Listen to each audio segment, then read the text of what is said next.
নজর রাখবো পরবর্তী সংবাদে।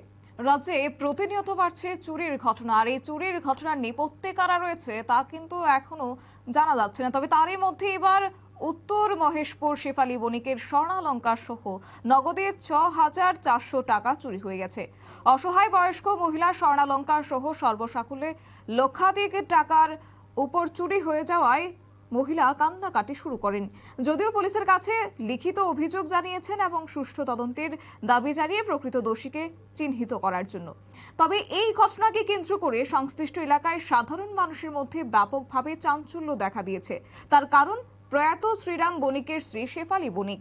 ৫৪ বছর বয়স মহিলার এবং ছেলের সন্তানও নেই, একাই সংসার চালাচ্ছেন তিনি। পেশা ছোট্ট একটি চায়ের দোকান মাত্র, তাও বেচা বিক্রি এমন কিছুই নেই। সকাল বিকেল হয়তো সর্বসাকুল্যে তিনি ৩ থেকে ৪০০ টাকা বিক্রি হয়।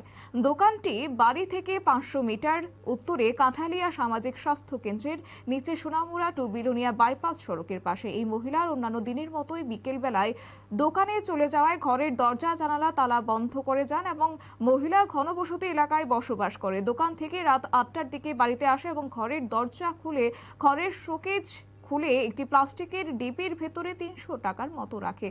তখনও দেখতে পায় যে সবই ঠিকঠাক রয়েছে, কিন্তু শোকেজের তালা না দিয়ে পুকুরে যায় মহিলাটি। মিনিট ১০-এর পরই পুকুর থেকে ঘরে ঢুকে দেখতে পান শোকেজের বাইরে ওই প্লাস্টিকের ডিবিটি পড়ে আছে, কিন্তু নেই টাকা, যার কারণে এক প্রকার হতভম্ব হয়ে পড়েন তিনি। তবে এই বিষয়কে কেন্দ্র করে তার কি বক্তব্য রয়েছে শুনুন। শেফালী বণিক কোন ঘটনাটা কি? আরে আমি তো তোমার তো পুকুরে থাই বা দোকান থাই তো কোনো বাইর থাই না।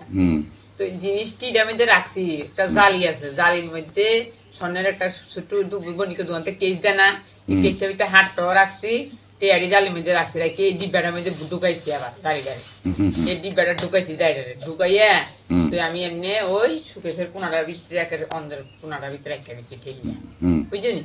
রেখে দিয়ে সুকেশটা তো আমি লাগাই পারি না, এমনি লাগাই না থাকে, বুঝতাই না থাকে, মানে এমনি খোলা থাকে না, এমনি লাগাই নি থাকে। তো আমি তারা দিতে পারি না, আমি লাগাই পারি না।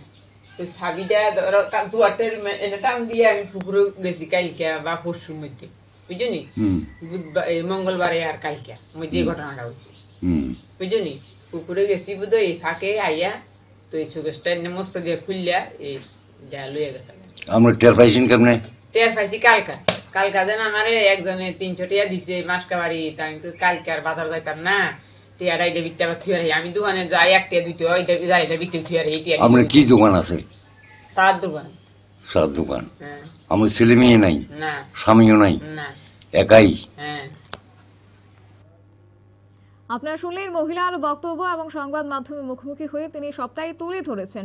তবে এই বিষয়টি নিয়ে তিনি যাত্রাপুর থানায় অভিযোগ জানিয়েছেন। এখন প্রশ্ন হচ্ছে যে আদৌ এই মহিলা স্বর্ণালংকার এবং নগদ টাকার সন্ধান পাওয়া যাবে কিনা তা হয়তো সময় বলবে। নিয়ে নিচ্ছে ছোট একটি বিজ্ঞাপন বিরতি, সঙ্গে থাকুন।